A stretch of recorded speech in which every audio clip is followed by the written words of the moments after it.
effectivement un peu perdu ses nerfs, mais est-ce qu'il est vraiment le seul, Daniel Obono? C'est aussi ma question.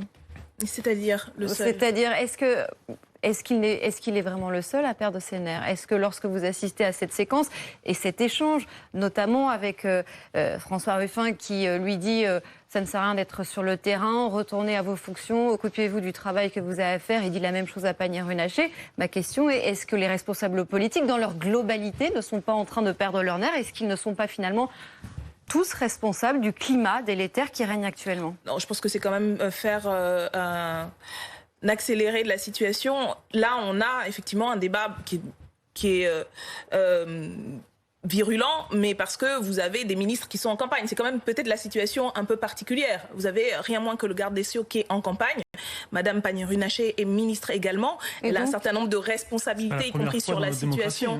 Y compris sur la situation extrêmement difficile dans laquelle se trouvent des salariés dans cette région. Et je crois que c'est sur ce point-là que l'interpelle François Ruffin de manière très légitime. Après, les échanges peuvent être virulents, mais effectivement, c'est leur bilan aussi dont ils doivent, ils doivent répondre. De ce point de vue-là, je crois que le propos de François Ruffin est politique et parle d'une question fondamentale. On est dans une situation d'extrême précarité sociale, de casse sociale, de licenciement, et c'est ça sur lequel on l'interpelle. Pour le reste, les échanges entre le Rassemblement national et la République en marche, c'est un espèce de duo. Enfin, il n'y avait pas grand-chose de très politique là-dedans. Mais je crois que c'est quand même un peu différent en fait, d'une interpellation politique où on pointe un contenu, et c'est ce qu'a fait François Ruffin. Il n'y a rien de très politique dans ces échanges. C'est précisément ma question. Qu'est-ce que ça vous inspire? Qu'est-ce que vous inspire notamment la manière dont s'exprime le garde des Sceaux, Éric Dupond-Moretti? Puisque je voudrais qu'on se concentre tout d'abord sur son début de campagne. Mais en fait, moi, le début de campagne d'Éric Dupond-Moretti ne m'intéresse pas véritablement. Et pour ça, je voudrais qu'on en parle un peu. Ce qui m'intéresse, c'est la campagne que mène dans les Hauts-de-France Karima Delli, qui est, de mon point de vue, est l'alternative justement à ce genre de ping-pong entre le système et son assurance vie, et la République en marche et Rassemblement national. Donc effectivement, après, c'est vous qui choisissez aussi de vous attarder sur ce type d'échanges qui n'ont effectivement rien de politique. C'est pas inintéressant d'essayer d'analyser. Je pense qu'il n'y a rien d'intéressant dans cet échange. Comment une personnalité comme Éric Dupond-Moretti, qui est devenu garde des Sceaux, entre dans cette campagne des régionales. Ça ne vous intéresse pas? Non, mais je pense que c'est révélateur du fait qu'en tant que ministre, peut-être qu'il n'assume pas suffisamment son bilan, mais sur le fond, la question c'est qu'est-ce qu'il a à défendre, qu'est-ce qu'il peut mettre sur la justice. Laissez-la terminer, je vous écoute. Écoutez, je pense qu'on est assez nombreux à dire le contraire et à avoir voté contre les propositions de loi qu'il a défendues, de manière pas très brillante, mais je pense que la justice... Comme vous votez contre surtout... Je pense que les personnels de justice, très nombreux à avoir été mobilisés depuis le début du quinquennat contre votre gouvernement, sauront apprécier effectivement son bilan. Oui, mais effectivement, il n'a rien à proposer, et donc en fait, voilà, il y a un buzz qui se fait, mais sur du rien. Et je pense que c'est quand même différent de pointer et de l'interpeller sur le fond. Peut-être à son avantage, mais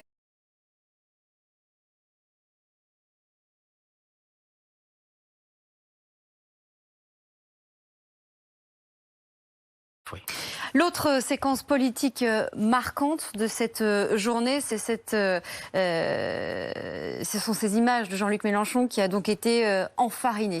Ça s'est passé lors de la marche pour les libertés contre l'extrême droite dans la capitale, juste avant le rassemblement, juste avant le défilé, alors que Jean-Luc Mélenchon s'adressait aux journalistes. Ce qui est intéressant, Jean-Christophe Gallien, c'est que les responsables politiques réagissent tous à ce climat de violence, mais ils se renvoient la balle les uns aux autres. Il faut voir d'où on sort, en fait. C'est une période compliquée, et ça se relie quand même à la séquence précédente. On est sorti d'une période où on a mis une espèce de couvercle sur la vie et le débat public et la vie démocratique de ce pays. Or, le réel a continué à exister. C'est-à-dire que ce qui explose à un moment donné...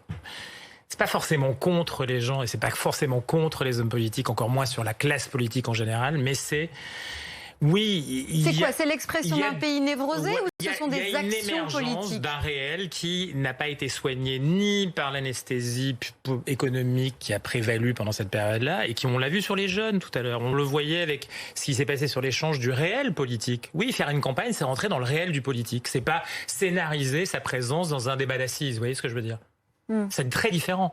Et en l'occurrence, le réel, il frappe aussi de manière d'égalité. Sur ce qui est arrivé aujourd'hui à Jean-Luc Mélenchon, vous étiez avec lui ? J'étais dans la manifestation, mais j'aimerais quand même rappeler que l'événement politique, c'est cette marche qui a rassemblé à Paris près de 75 000 personnes et plus de 150 000 dans toute la France. Donc je pense qu'il faut se remettre ça dans son contexte. Bien sûr, qui s'est déroulé dans le calme. Et qui s'est déroulé très bien. Il y avait énormément de monde. Il y avait une présence policière très discrète, sans la technique dite de la NAS qui a été jugée illégale. Et on voit comment, en vérité, tout peut très bien se passer pour autant que le pouvoir exécutif décide que cela se passe bien. Je ne crois pas qu'il s'agisse là du réel. Il s'agit d'un acte d'un militant d'extrême droite, comme il y a quelques jours, un militant d'extrême droite avait agressé également le président de la République, comme il y a quelques jours, un militant d'extrême droite a menacé de meurtre les électeurs et électrices de Jean-Luc Mélenchon, des Insoumis et des communistes. C'est pas le réel, c'est l'extrême droite qui est très en confiance parce que ça veut rien dire le réel. Le réel, c'est la vérité, la violence que subissent la violence que subissent aujourd'hui les gens au quotidien qui ne savent pas si elles vont payer leur loyer. Ce que traduisait François Ruffin sur l'incertitude, l'insécurité sociale que vivent aujourd'hui les habitants. Ça c'est une réalité et c'est une violence réelle. Ce qui s'est passé. Là, c'est l'extrême droite qui est en confiance, à qui on a donné des gages de légitimité, dont on normalise le comportement.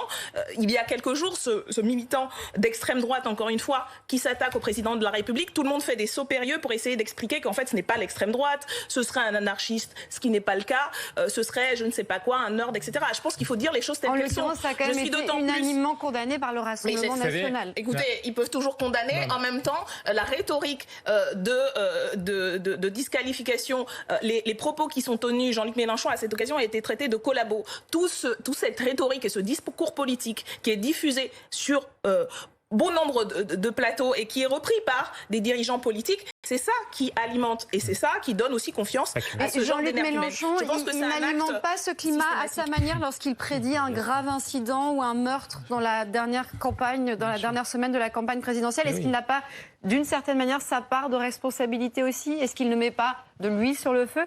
Non, je crois que Jean-Luc Mélenchon... C'est normal qu'on vous pose la question, Daniel. Oui, mais bien sûr, je l'entends. Non, mais parce que je vous vois... Non, je réagis parce que je récuse ce fait-là. Jean-Luc Mélenchon pose une analyse que d'autres ont faite d'ailleurs. D'autres, des journalistes, des hommes politiques, je pense notamment à M. Cazeneuve, qui avait indiqué et critiqué Marine Le Pen par son instrumentalisation des actes de terrorisme. Voilà le propos que tient Jean-Luc Mélenchon dans une séquence très rapide où son propos a pu être mal compris, mais c'est ça le sens de ce qu'il dit et de ce qu'il disait déjà en avertissant.